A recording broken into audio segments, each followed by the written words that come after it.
In this guide, I will do my best to help you figure out whether you should subscribe to Star Wars: The Old Republic. To best help you with this, I would like to explain the key differences between being free-to-play and subscribed.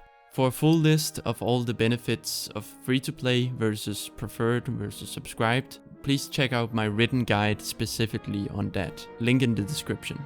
To begin with, let us briefly explore the differences between being free-to-play and subscribed in SWTOR.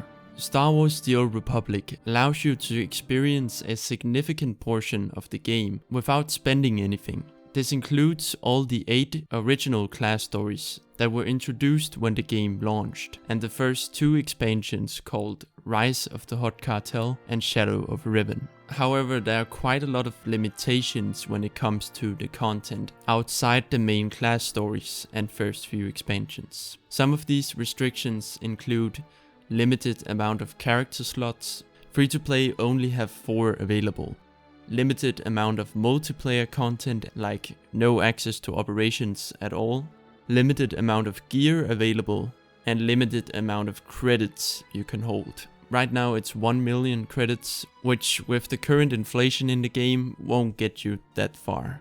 Playing free-to-play in SWTOR will allow you to experience a fair bit of the single-player stories in the game. However, the rest of the stuff around that will be restricted in some sort of way. Subscribing to the game is the only way you can have a completely unrestricted experience in the game, even with the amount of unlocks you can buy that help loosen some of the restrictions as a free-to-play player. You won't be fully unrestricted unless you are subscribed. You will have to subscribe if you want the following benefits: no credit cap, access to operations, aka the large group content, no limits on XP gained, unlimited access to multiplayer content, and a lot of extra perks. Again, you can check out the full list I've made in the description.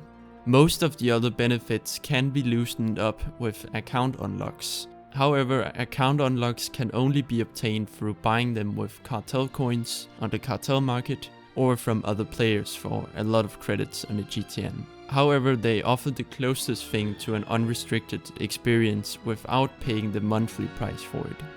SWTOR has seen various expansions over the years, introducing new storylines, planets, characters, and gameplay features. This means that even though the game is over 10 years old, it is still receiving updates and most likely won't be shut down for the next 5 or more years.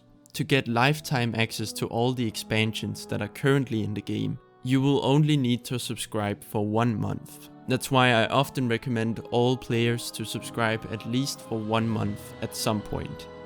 If customization is important to you, you should also consider that when thinking about subscribing to the game. While free-to-play players have access to all 8 classes and the respective combat styles, character customization is more limited. For example, free-to-play only have access to 3 different species: human, cyborg, and Zabrek. So if you want to be able to create multiple different characters with different species, subscribing might also be something you would be interested in. So, should you subscribe to Star Wars: The Old Republic? Whether subscribing to Star Wars: The Old Republic is worth it to you is not something I have an answer for. But I hope that this guide, along with the list I've made, will help you answer the question for yourself. Ultimately, the decision to subscribe is up to you. If you found this guide helpful, don't forget to share it with fellow players who might be pondering the same question. And as always, may the Force be with you.